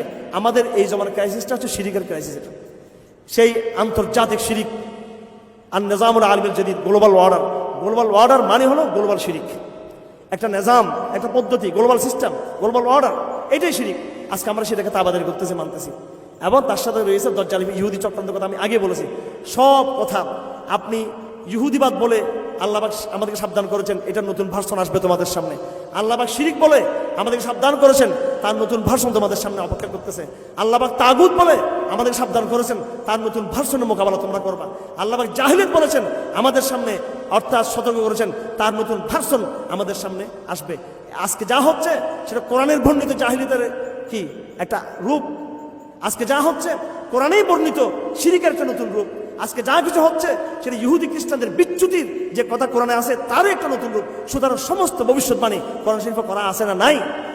এবং কোরআন বারবার মুনাফিকদের কথা বলেছে, আমার ভাইরা কেন আপনি চিন্তা করুন। আজকে সমস্যাটা কোথায়? আমাদের ঘরের লোকরাই তো আপনাকে জঙ্গি বলতেছে, ঘরের লোকরাই আপনাকে বলতেছে তুই ব্যাকডেটেড, ঘরের লোকরাই বলছে শরিয়া চাই না আমরা। হাসিনা এতবার বলে না শরিয়া চাই না, এই মাহফুজ যতবার বললো আমাদের আঘাত করলো। এরকম আঘাত শেখ হাসিনা এত কঠিন আঘাত সত্য ভাষায় আমরা আমরা আমরা ধরে ফেলবো। আমরা কি বলতে চাইছি জানি, সে খুব ভাব দেখাই দেশে। আমি দেখতেছি কোনো তার এখন সে তথ্য ইয়েতে গেছে, এখন আল্লাহ তার ইমানের করুক। আমি তার খুব কাছের লোকটা মেসেজ পাঠিয়েছি এই বেয়াদবি বন্ধ করার জন্য, কাউকে হাসিনার ভয় পায় নাই, মুদি ফুদিরে গড়িয়ে তোদেরকে গড়ার সময় আছে না, তোমাদের গড়ার সময় আছে, ঠিক আছে? তোমরা ভালো হয়ে যাবো। হ্যাঁ, ইমানদার তোমরা এখন কারা দুর্নীতি করতেছো একবার। এখন আমি এমন কিছু নেককার লোক দুর্নীতি করতেছে, এখন নাম বললে এখন আপনি নিজেরা লজ্জিত হয়ে যাবেন। আপনারা নেককার কিছু লোক, আশেপাশের লোকরা, নেককার লোকদের আশেপাশের লোকরাও দুর্নীতি করতেছে। এখন আমি আরো সহ্য করতেছি, এরপর নামটা বলা শুরু করে দেবো একবার সামনে। সব তথ্য প্রমাণ আছে আমার কাছে, আমার চ্যানেল আল্লাহ দিন মোটামুটি সাংবাদিকতা চ্যানেলের সব আছে খবর। তারপরও আমরা চাই না হাসিনা ফিরে আসুক, এই জন্য তাদেরকে আমরা সমর্থন করতেছি। কিন্তু এরা যে ভাব ধরছে ওর বাপরে বাপ, এরা মানে 50 বছর 100 বছর থাকবে, এরা আগামী 50 বছর পর আমাদের বলাবেন সবাই ক্ষমতা চলে আসতেছে 500 বছরের জন্য, ঠিক আছে? তা আল্লাহবাক আমাদেরকে ক্ষমতা দিচ্ছে না এখন, এই দুর্বল কাটার মধ্যে আমাদেরকে দিবে না, আমাদেরকে প্রস্তুত করে আল্লাহবাক ক্ষমতা নিয়ে যাবে। আমাদের মোটিভেশন আছে, কাউন্সিলিং আছে, নিজেদেরকে তৈরি হতে হবে। যাই হোক আমার ভাইরা, এই যে আল্লাহবাক আরেকটা উদাহরণ, কোরআন শরীফ কেন একটা আমাদের জন্য মুজাজা। কোরআন শরীফ আল্লাহবাক মুনাফিকদের কথা বলছেন। কার কথা বলছেন? মুনাফিকদের কথা বলছেন। মুনাফিকদের কথা বারবার বলছেন। এখন যেটা হচ্ছে এটা কি হচ্ছে? এটা মুসলিম বিশ্বে শাসক গোষ্ঠী, এটা কি বলবেন আপনি, নেফাক কিনা এটা? গাজার যে সংকট, এই সংকটে মুসলিম রাষ্ট্রগুলোর যদি আপনি ভূমিকা দেখেন, এবং মুসলিম বিশ্বে পাশ্চাত্যের আদর্শকে যারা বাস্তবায়ন করতেছে, যারা বাংলাদেশে যে নারী কমিশন রিপোর্টগুলো দিল, এই সবগুলো আপনি যদি কোরআনে কারিমে মুনাফিকদের যে বয়ান যদি পড়েন, আপনি মুনাফিক বলতে আল্লাহবাক কোরআন প্রথম বলছে, বুঝেছে ইহুদিদেরকে, খ্রিস্টানদেরকে, এরপরে ওই সমস্ত মুশরিক যারা তলে তলে ইসলামের গোড়া কাটতো, উপর দিয়ে আর একবার বুজুর্গ শাস্ত্র। সুতরাং আমাদের এই সংকটের বিরাট অংশ জুড়ে রয়েছে কি নেফাক। দেখুন কোরআন 1500 বছর আগে যে শিরিক বলেছে, সেই শিরিক আমেরিকার রূপে, ভারতের রূপে বর্তমানে, এবং তাদের গ্লোবাল বাস্তবের রূপে বর্তমানে হাজির। কথা ঠিক কিনা? কোরআন 1500 বছর আগে যে নেফাক বলেছিল, সেই নেফাকটা আমাদের ঘরের ভিতরে, আমাদের বিভিন্ন ধারা উপধারা, বিভিন্ন এই যে সেকুলারিজম, মুসলমানদের ভিতরে যে একটা সেকুলার তবকা বা এবং আরো মডার্ন পন্থা ইত্যাদির মাধ্যমে আমাদের ঘরে কিন্তু হাজির হয়ে গেছে এটা নেফাকটা। তাহলে কোরআনের সাথে মিলতেছে সবকিছু কোরআনে আছে। তো আজকের ঘটনা প্রবাহ, সেটা চাই আমাদের শত্রুদের চরিত্র বলি, সেটা আমাদের নিজেদের চরিত্র বলি, তার প্রত্যেকটা ন্যারেটিভ কোরআনে আগেই বলে দেওয়া আছে কিনা, আগে বলে দেবো। সুতরাং আমার আজকের বক্তব্য হলো এটাই, যে সংকটটা আজকে যেটা আমরা মোকাবেলা করতেছি, নতুন কোনো সংকট না, কি নয়, এটা নতুন কোনো কি নয়। যেই সংকটটা আল্লাহ পাক কোরআনে কারিমে 1500 বছর আগে বলেছেন, ওই সংকটটাই তার নতুন রূপ নিয়ে আবার আমাদের মধ্যে একই সংকটটা হাজির হয়েছে। এবং কথা চূড়ান্ত এটাই হলো যে ওই 1500 বছর আগে ওই সংকটগুলোকে যে কোরআন দিয়ে আমরা দাবিয়ে দিয়েছিলাম, কোরআন দিয়ে মোকাবেলা করেছিলাম, আজকেও ওই সংকটের নতুন নতুন ভার্সনকেও একই কোরআন দিয়ে আমরা মোকাবেলা করবো ইনশাআল্লাহ। এটা হচ্ছে আমার মেসেজ। এবার আপনারা কোরআন শরীফ তেলাওয়াত শুরু করেন, এবার কোরআন শরীফ পড়া শুরু করেন, দেখেন কোথায় কোথায় কি আছে, সব ভালো করে বোঝার চেষ্টা করুন। আল্লাহ পাক আপনাদের মধ্যে কোরআনকে ঢেলে দিন। সাথে আরেকটা কথা থাকবে, এবার আমরা একটু হাদিসে আসবো। যে হাদিসটা পড়ছিলাম, আপনাদেরকে জমাবদ্ধ হতে হবে, আপনাদেরকে আনুগত্যের একটা সিস্টেম আসতে হবে, আপনাদেরকে সুন্নাহ ফলো করতে হবে। দিন কায়েমের জন্য আপনার তরিকা হবে, সুন্নতের তরিকা হবে আপনার। সেটা কি? আল্লাহ রাসূল বলেছেন, আল্লাহ আমাকে 5টা আদেশ দিয়েছেন, বিসসামি ওয়াত তাআতি ওয়াল হিজরতি ওয়াল জিহাদ ওয়াল জামাআহ। আপনাকে এই রাজপথের কাঠামোগত দলীয় নানান ব্যানার, ওটা এটু ইসলামের সহায়ক হতে পারে, কিন্তু মূল কাজ হবে আপনার আকীদার মেহনত, হিজরত, দাওয়াত ইলাল্লাহ, জিহাদ ফি সাবিলিল্লাহ, জমাবদ্ধতা, আসসামু ওয়াত তাআ। এইগুলো হচ্ছে সহজ সোজা সাপটা পন্থা হবে এগুলো। আল্লাহ পাক সুবহানাহু ওয়া তাআলা আমাদের আপনার সকলকে তৌফিক দান করুন। আমরা শিরিককে মোকাবেলা করব তাওহীদ দিয়ে। আর দিন প্র্যাকটিসের বর্তমানে যে সমস্ত পথ পদ্ধতি যেগুলো আছে, এগুলা বেদাতে সাইয়্যা এবং কিছু হচ্ছে বেদাতে হাসানা। আমাদের বেদাতে সাইয়্যা অবশ্যই পরিহার করতে হবে, আর বেদাতে হাসানা যেটা আছে সেটার চেয়ে সুন্নার যে মূল জায়গা, ওইটাকে আমাকে ধারণ করতে হবে। এবং আমার বাকি আল্লাহ পাক তৌফিক দিলে আমি আর সময় করবো। বক্তব্যের শুরুতে আমার সর্বশেষ একজন ভাইয়ের দিকে নজর পড়ছে, যিনি 19 বছর পর কারাগার থেকে বের হয়েছেন। আমি আগে খেয়াল করি নাই, আমি এইমাত্র ওনাকে দেখছি এখানে। ওনাকে আমি রাজশাহী কারাগারে পেয়েছি। আল্লাহ পাক সুবহানাহু ওয়া তাআলা আমাদের ভাইদের কোরবানির উসিলায় এদেশে ইসলামকে জিন্দা করুক।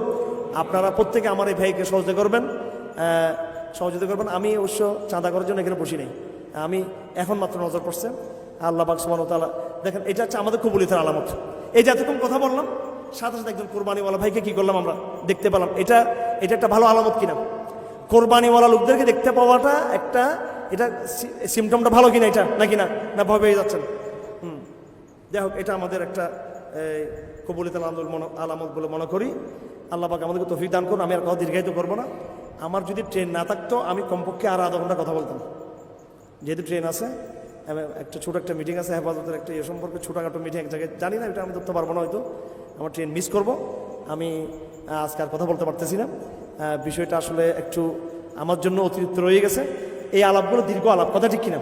এগুলো দীর্ঘ আলাপ, এগুলো কমপক্ষে রাত 12টা পর্যন্ত আলাপ করা দরকার বিষয়গুলো, মানে পুরো বিষয়টা ডিসকাশন করার জন্য আর কি। আমি আজকে জাস্ট আজান দিয়ে গেলাম, আগামীতে এসে আমি জমাত করবো ইনশাল্লাহ।